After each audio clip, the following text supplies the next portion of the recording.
Hello students, welcome to the PNT coaching classes learn easily and smartly. तो आज हम पढ़ने वाले हैं relative velocity in a plane, यानी कि एक प्लेन में हम यहाँ पे रिलेटिव वेलोसिटी को समझने वाले हैं। एंड वैसे तो हमने रिलेटिव वेलोसिटी के कंसेप्ट को ऑलरेडी पिछली वीडियो में पढ़ चुके हैं, बट आज यहाँ पे वेक्टर के पॉइंट ऑफ व्यू से इसको इन डिटेल में समझने वाले हैं। तो चलिए करते हैं स्टार्ट। तो मान लेते हैं स्टूडेंट्स की एक ही प्लेन में हमारे पास दो ऑब्जेक्ट हैं। मान लेते हैं पहला ऑब्जेक्ट है वो कैपिटल ए है एंड जो दूसरा ऑब्जेक्ट है वो कैपिटल बी है। एंड ये दोनों ही ऑब्जेक्ट जो हैं वो अपने अपने एक रिस्पेक्टिव वेलोसिटी से, यानी कि इन दोनों की अपनी अपनी एक वेलोसिटी है जिससे कि वो मूव कर रहे हैं, इधर उधर घूम रहे हैं। तो मान लेते हैं जो ऑब्जेक्ट ए है उसकी वेलोसिटी है वेक्टर वी ए एंड वहीं पे ऑब्जेक्ट बी की जो वेलोसिटी है वो है वेक्टर वी बी। ओके, तो बेसिकली ये ए वेक्टर की वेलोसिटी है और ये वाली जो है ये बी वेक्टर की वेलोसिटी है। एंड ये भी मान लेते हैं कि इन दोनों वेलोसिटी के बीच का जो एंगल है वो बेसिकली थीटा है। जैसे कि आप यहाँ देख सकते हैं कि मान लेते हैं ये ऑब्जेक्ट ए है जो कि इधर जा रहा है तो इसकी वेलोसिटी वी ए है एंड ये जो ऑब्जेक्ट बी है वो इधर जा रहा है with the velocity vector V B, तो इनके बीच का जो एंगल है मान लेते हैं वो थीटा है। तो अब यहाँ पे क्या करना होगा स्टूडेंट्स, हमको यहाँ पे दोनों ही ऑब्जेक्ट की रिलेटिव वेलोसिटी फाइंड करना है। रिलेटिव वेलोसिटी का मतलब हमने आपको इन डिटेल में पहले बता चुके हैं कि रिलेटिव का मतलब क्या होता है कि एक ऑब्जेक्ट की velocity with respect to the other object, यानी कि दूसरे ऑब्जेक्ट के पॉइंट ऑफ व्यू से अगर वो देख रहा है तो उस कंडीशन पे पहले वाले ऑब्जेक्ट की वेलोसिटी क्या होगी। तो चलिए इसको कंसेप्ट एंड डायग्राम के बेस पे समझते हैं। तो देखिए सबसे पहले हम क्या करते हैं, हम यहाँ पे निकालते हैं relative velocity of object A, फिर इसके बाद निकालेंगे relative velocity of object B. Okay, तो इसको बोलेंगे कैसे, बेसिकली कि ऑब्जेक्ट ए की relative velocity with respect to object B, यानी कि ऑब्जेक्ट बी के पॉइंट ऑफ व्यू से ऑब्जेक्ट ए की रिलेटिव वेलोसिटी कितनी होगी। ओके, तो देखिए उसको लिखते कैसे हैं, वेक्टर वी ए बी। तो जो पहले होता है उसकी हमको वेलोसिटी फाइंड करना है, यानी कि velocity of object A, and जो बाद होता है वो होता है रिस्पेक्ट में, राइट। तो हम इसको पढ़ेंगे कैसे कि ऑब्जेक्ट ए की relative velocity with respect to object B. तो इसका हमने फॉर्मूला आपको पिछली वीडियो में बताया था कि अगर वेक्टर वी ए बी लिखा हुआ है एंड जब हम रिलेटिव वेलोसिटी की बात करते हैं तो यहाँ पे क्या हो जाएगा V A minus V B, पहले वाले की जिसकी फाइंड करना है उसको पहले लिखते हैं एंड माइनस करके वी बी करते हैं। इसको इन डिटेल में हमने ऑलरेडी पढ़ा चुके हैं, तो उम्मीद करता हूं आप हमारे लेक्चर्स रेगुलरली कंटिन्यूसली देख रहे हैं तो आपको ये बात पता होगी। ओके, अब देखिए तो इसको लिख कैसे सकते हैं, समझिए इस चीज को। इसको लिखेंगे vector V A and minus vector V B के लिए हम पहले प्लस लगाएंगे एंड ब्रैकेट में लिखेंगे माइनस वेक्टर वी बी। तो ये हो गया नेगेटिव वेक्टर, यानी नेगेटिव वेक्टर क्या होता है, जैसे वेक्टर वी बी था उसके अपोजिट हो जाएगा माइनस वेक्टर वी बी, तो ये आ गया इधर minus vector V B. Okay, अब देखिए स्टूडेंट्स यहाँ पे हम देख रहे हैं कि हमने parallelogram law of vector addition पढ़ के आए हैं, क्योंकि यहाँ पे हमको दो वेक्टर्स को ऐड करना है, राइट। तो दो वेक्टर्स के एडिशन का हमने पैरेललोग्राम लॉ पढ़ के आए हैं, जहां पे हम देखते हैं कि ये जो दो वेक्टर है vector V A and minus vector V B, इसको हम अगर इस टाइप से मिलाते हैं तो एक पैरेललोग्राम बनता है। तो उस कंडीशन में जो रिजल्टेंट वेक्टर होता है वो उसके डायगोनल से रिप्रेजेंट किया जाता है। ये हमने already parallelogram law of vector addition पढ़ चुके हैं, तो आपने वो भी वीडियो देख ली होंगे। ओके, अब देखिए यहाँ पे जो आपको समझने की चीज है, जो जरूरत है वो ये है कि इन दोनों वेक्टर के बीच का एंगल है थीटा। इसको पीछे बढ़ाए तो ये पूरा 180 हो गया, तो 180 में से थीटा को माइनस कर देंगे तो क्या हो जाएगा 180 माइनस थीटा, तो ये हो जाएगा 180 माइनस थीटा। ओके, अब एक और चीज देख लेते हैं जिसकी जरूरत बाद में पड़ेगी, पर सुन लीजिए कि मान लेते हैं इस वेक्टर वी ए और resultant vector V A B, इसके बीच का एंगल कितना है, वो है थीटा। इसका यूज अभी नहीं होगा, इमीडिएटली बाद में होगा, तो मैं आपको एक बार बाद में भी बता दूंगा। ओके, अब देखिए यहाँ पे क्या है, यहाँ पे हमको vector V A plus minus vector V B करना है। तो वेक्टर वी ए किससे दिखाया गया है, वेक्टर वी ए जो है वो ओपी से रिप्रेजेंट किया गया है एंड ये जो माइनस वेक्टर वी बी है वो दिखाया गया है ओक्यू से, राइट। तो अगर हम इसका इस रिजल्टेंट वेक्टर का या फिर relative velocity of vector A with respect to B अगर निकालना चाह रहे हैं तो उसके लिए हम इस रिजल्टेंट वेक्टर यानी कि वेक्टर वी ए बी का मैग्नीट्यूड निकालना होगा। तो अब ये मैग्नीट्यूड कहां से आएगा, तो ये मैग्नीट्यूड के लिए हमने एक फॉर्मूला पढ़े थे parallelogram law of vector addition का, तो उसके अकॉर्डिंग चलिए फॉर्मूला अप्लाई करते हैं। लेकिन उस फॉर्मूले के पहले मैं बता दूं, क्योंकि हम यहाँ पे resultant vector V A B की बात कर रहे हैं, तो ये जो है बेसिकली इस वेक्टर वी बी के रिस्पेक्ट में क्योंकि बात करें तो ये जो एंगल बन रहा है इनके बीच में वो कितना बन रहा है, वो बन रहा है बेसिकली 180 माइनस थीटा। तो अब देखिए स्टूडेंट्स ये एंगल थीटा था पर हमको इसको तो करना नहीं है डील, हमको वी ए वेक्टर और माइनस वेक्टर वी बी की बात करना है। तो इनके बीच का एंगल कितना है पता होना चाहिए आपको, वो होता है 180 माइनस थीटा। कैसे हुआ, ये थीटा था तो बेसिकली ये 180 था, 180 में से थीटा माइनस कर देंगे तो ये हो जाएगा 180 माइनस थीटा, जो मैंने ऑलरेडी आपको बताया। तो चलिए अप्लाई करते हैं फॉर्मूला।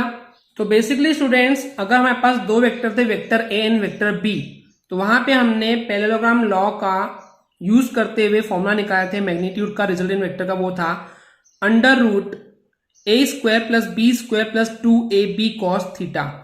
आई होप आपने वो हमारी वीडियो देखे होंगे, तो ये फॉर्मूला आपको अभी तक याद हो गया होगा। तो वही फॉर्मूला यहां अप्लाई करेंगे। देखिए यहाँ पे पहला वेक्टर कौन सा है, वेक्टर वी ए, दूसरा वेक्टर क्या है, वेक्टर वी बी। तो यहाँ पे क्या हो जाएगा, जो मैग्नीट्यूड है रिजल्टेंट वेक्टर का, यानी कि वेक्टर वी ए बी का, वो हो जाएगा under root V A square plus V B square plus 2va V B cos, यानी यहाँ पे थीटा क्या है, 180 माइनस थीटा है, यानी कि वेक्टर वी ए और माइनस वेक्टर वी बी के बीच का एंगल अभी हमने बताए थे वो था 180 माइनस थीटा। राइट स्टूडेंट्स, तो पुटअप कर देंगे। अब देखिए यहाँ पे कॉस 180 माइनस थीटा की वैल्यू कितनी होती है, ये होती है माइनस कॉस थीटा। अगर आपको ये टेबल नहीं बनती तो आगे आने वाली वीडियो में हम इसकी पूरी टेबल दिखाएंगे, जिससे कि आपको ये फॉर्मूले इजी लगेंगे। ओके, फिलहाल अभी आप याद रखेंगे कि 180 माइनस थीटा कॉस के लिए इसकी वैल्यू होती है माइनस कॉस थीटा। तो ये क्या हो जाएगा, simply mod of vector V A B, यानी कि magnitude of vector V A B, ये हो जाएगा simply under root V A square plus V B square plus 2va V B था, और ये हो जाएगा माइनस कॉस थीटा, तो माइनस सामने आएगा तो प्लस माइनस माइनस हो जाएगा, तो हो जाएगा 2va V B cos theta. इसको देंगे इक्वेशन नंबर 1। तो अभी हमने जो रिजल्टेंट वेक्टर था that is V A B, जिसको हम बोल रहे हैं relative velocity of vector A with respect to B, इसका मैग्नीट्यूड हमने निकाल लिए जो कि है ये, राइट, इक्वेशन 1 में हमको मिल चुका है। वहीं पे अगर हम अब बात करते हैं कि इस रिजल्टेंट वेक्टर या फिर relative velocity of vector A with respect to B की डायरेक्शन क्या होगी, तो चलिए उसको देखते हैं। तो basically students, parallelogram law of vector addition में हमने आपको बताया था कि जब कभी हमको रिजल्टेंट वेक्टर का डायरेक्शन फाइंड करना है तो उसके लिए फॉर्मूला था tan alpha is equal to B sine theta upon A plus B cos theta, right. तो वही फॉर्मूला यहाँ पे अप्लाई करेंगे। हमारे पास यहाँ पे दो जो वेक्टर है वो है V A and V B, right.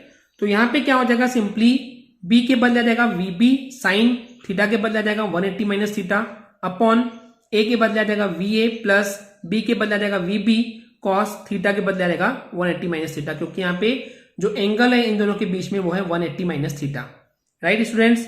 तो यहाँ पे सिंपली क्या हो जाएगा, ये V B sine 180 minus theta क्या होता है, साइन थीटा ही होता है, फॉर्मूला होता है, तो हो जाएगा वी बी साइन थीटा, उसके बाद वी ए एंड ये कॉस 180 माइनस थीटा का फॉर्मूला क्या होता है, ये होता है फॉर्मूला माइनस कॉस थीटा। अभी देखे थे कॉस 180 माइनस थीटा क्या होता है, that is minus cos theta, तो माइनस यहाँ सामने आ जाएगा तो हो जाएगा V A minus V B cos theta. Okay students, तो इस तरीके से tan अल्फा इक्वल टू हमको मिल गया है V B sine theta upon V A minus V B cos theta.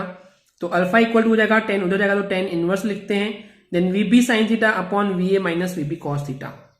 Okay students, तो ये हमने देख लिए relative velocity of object A with respect to object B.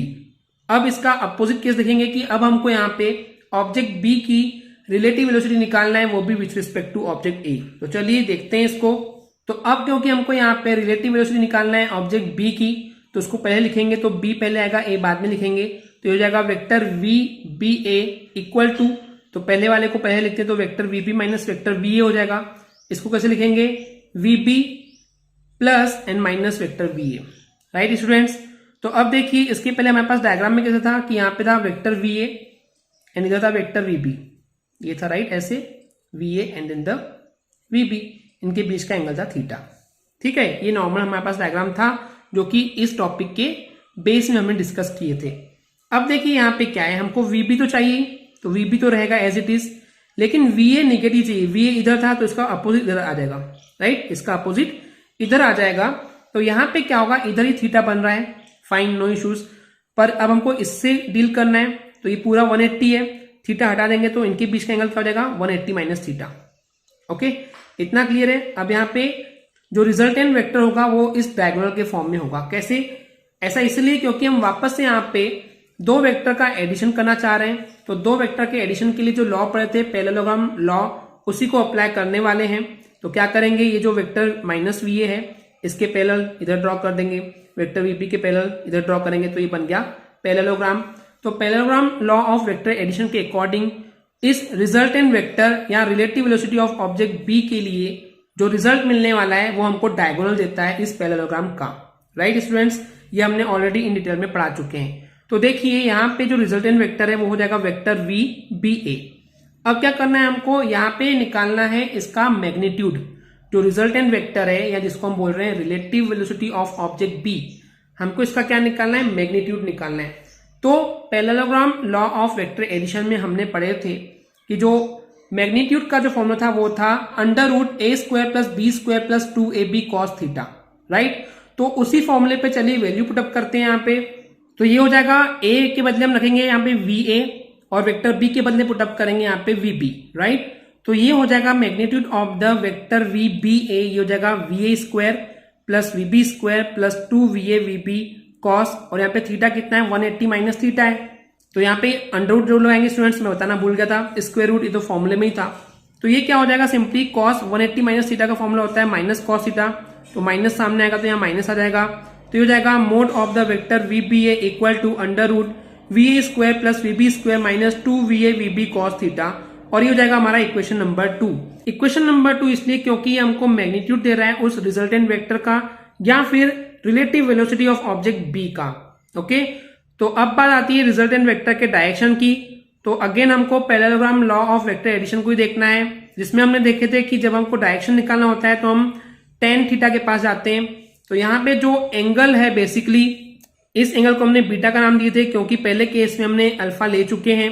तो यहाँ पे बीटा केस मान लेते हैं कि जो बीटा है ये एंगल बन रहा है रिजल्टेंट वेक्टर और with respect to vector A के लिए। राइट, क्योंकि इसके अकॉर्डिंग ही हमको डायरेक्शन निकालना है।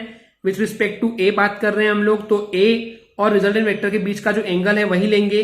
तो मान लेते हैं बीटा है, तो उस केस में parallelogram law of vector addition में डायरेक्शन निकालने का फॉर्मूला था tan beta equal to b sine theta upon a plus B cos theta.